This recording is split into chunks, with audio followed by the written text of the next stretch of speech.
Hello everyone, নিয়ে চলে এসেছি একটা নিউ রেসিপি নিয়ে। আজ কিন্তু আপনাদের সাথে শেয়ার করব একটা নিরামিষ পদের রেসিপি। যারা নিরামিষ খাবার খেতে চায় না তারাও কিন্তু এই খাবার খুব মজা করে খাবে। তো আজ বানাচ্ছি নিরামিষ পটলের দোরমা। তো চলো সময় নষ্ট না করে শুরু করা যাক। প্রথমে পটলগুলোর খোসাগুলোকে ছুরির সাহায্যে এরকমভাবে ছাড়িয়ে নিতে হবে। দেন সবগুলোর খোসা ছাড়ানোর পর ছুরি অথবা চামচের সাহায্যে পটলের ভিতরের বীজগুলো বার করে নিতে হবে।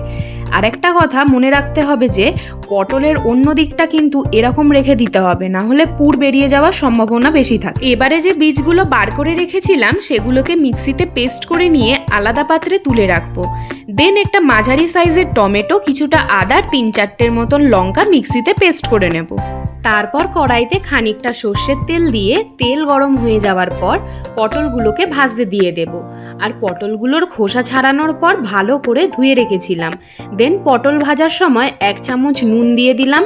এবারে পটলগুলোকে মিডিয়াম ফ্লেমে ভাজতে হবে। বেশি ভাজার দরকার নেই, হালকা মতন ভাজলেই হবে, কেননা বেশি ভাজলে পটলের সবুজ রঙটা চলে যাবে আর পটলটা নরম হয়ে যাবে, যার জন্য পুর দিতেও অসুবিধা হবে আর পুরগুলো বেরিয়েও যেতে পারে। তো পটলগুলো ভাজা হয়ে গেলে এক এক করে তুলে নেব। দেন সেম কড়ার মধ্যে আবার কিছুটা তেল দিয়ে ফোড়নের জন্য দিয়ে দেব 1 চামচের মতন জিরে আর একটা শুকনো লঙ্কা। জিরে আর শুকনো লঙ্কার একটা সুন্দর ঘ্রাণ এলে দিয়ে দেব পটলের বীজের সেই পেস্টটা দেওয়ার সঙ্গে সঙ্গে খুন্তি দিয়ে কন্টিনিউ নাড়িয়ে যেতে হবে, না হলে নিচে লেগে যেতে পারে। এবার যখন দেখব তেল ছেড়ে আসছে তখন দিয়ে দেবো 1 চামচ নুন, শুকনো লঙ্কার গুঁড়ো, কাশ্মীরি রেড চিলি পাউডার, ধনে গুঁড়ো, জিরে গুঁড়ো আর 1 চামচ চিনি। এই রেসিপিতে মিষ্টির পরিমাণটা বেশি থাকলে খেতে ভালো লাগে। এবারে আপনারা আপনাদের মতন দিতে পারেন। মশলা ভালো করে কষানো হয়ে গেলে দিয়ে দেব পনির। এখানে পনির নিয়েছিলাম 200 গ্রামের মতন, আর এখান থেকে আমি অল্প পনির তুলে রেখেছিলাম পরে কাজে লাগবে বলে। পনির এখানে স্ম্যাশ করে দিতে হবে। দেন মশলার সাথে ভালো করে মিক্স করে তুলে রাখবো আলাদা পাত্রে।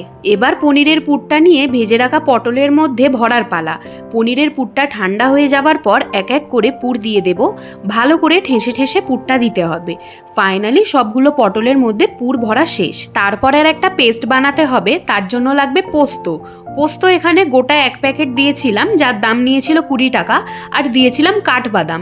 এখানে কাঠবাদামের পরিমাণটা আপনাদের ইচ্ছা মতন দিতে পারেন। আর দেখুন এখানে পেস্টও হয়ে গেছে।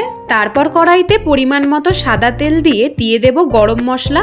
ঠিক গরম মশলা বলা যায় না, ওই ফোড়নের জন্য কিছু উপকরণ, যেমন শুকনো লঙ্কা, দারুচিনি, অল্প করে জিরে আর একটা তেজপাতা। তারপর দিয়ে দেব টমেটো, কাঁচা লঙ্কা, আদার সেই পেস্টটা, যেটা আগে থেকে বেটে রেখেছিলাম। এবার সুন্দর করে কষিয়ে যেতে হবে যতক্ষণ না টমেটোর কাঁচা গন্ধটা না চলে যায়। কষানো শেষ। এবারে দেব স্বাদ মতো নুন, 1 চামচ জিরে গুঁড়ো, 1 চামচ ধনে গুঁড়ো, কালারের জন্য দেব কাশ্মীরি রেড চিলি পাউডার, 1 চামচ হলুদ গুঁড়ো দিয়ে মশলাটাকে আবারও ভালো করে কষিয়ে নেব। তারপর দিয়ে দেব একটা ছোট্ট সাইজের পনিরের টুকরো, যেটা আগে থেকে অল্প সরিয়ে রেখেছিলাম। দিয়ে দেব পোস্ত বাদামের পেস্টটা। এবারে 3 থেকে 4 মিনিট কষিয়ে যেতে হবে যতক্ষণ না বাদামের কাঁচা গন্ধটা না চলে যাচ্ছে। দেন দিয়ে দেব স্বাদ মতন চিনি। এখানে আমরা কোনো নিরামিষ পদ হলে চিনির পরিমাণটা বেশি দিই, আপনারা আপনাদের স্বাদ অনুযায়ী চিনি দিতে পারেন। 2 মিনিট কষিয়ে নেওয়ার পর দিয়ে দেব জল। এবারে জল যখন ফুটতে শুরু করবে তখন দিয়ে দেব পটলগুলোকে খুব ধীরে ধীরে কড়ার মধ্যে দিতে হবে আর হালকা হাতে মিক্স করতে হবে। তারপর দমে দিয়ে দেব 5 মিনিটের জন্য লো টু মিডিয়াম ফ্লেমে। 5 মিনিট পরে চাপাটা খুলে দিয়ে দেব গুঁড়ো গরম মশলা আর 1 চামচ ঘি। তারপর ব্যাস রেডি হয়ে যাবে আমাদের ইয়ামি পটলের দোরমা। আবার মাখাও রাখতে পারেন, কিন্তু তাতে টেস্টের কোনো পরিবর্তন হবে না। খেতে এত সুন্দর হয়েছিল যে কি বলবো, অবশ্যই আপনারা ট্রাই করে দেখতে পারেন। তো চলুন এখনের জন্য টাটা, দেখা হবে কোনো নেক্সট ভিডিওয়। আর ভিডিওটি ভালো লাগলে অবশ্যই লাইক, কমেন্ট, শেয়ার করে দেবেন আর আমার চ্যানেলটিকে সাবস্ক্রাইব করে দেবেন।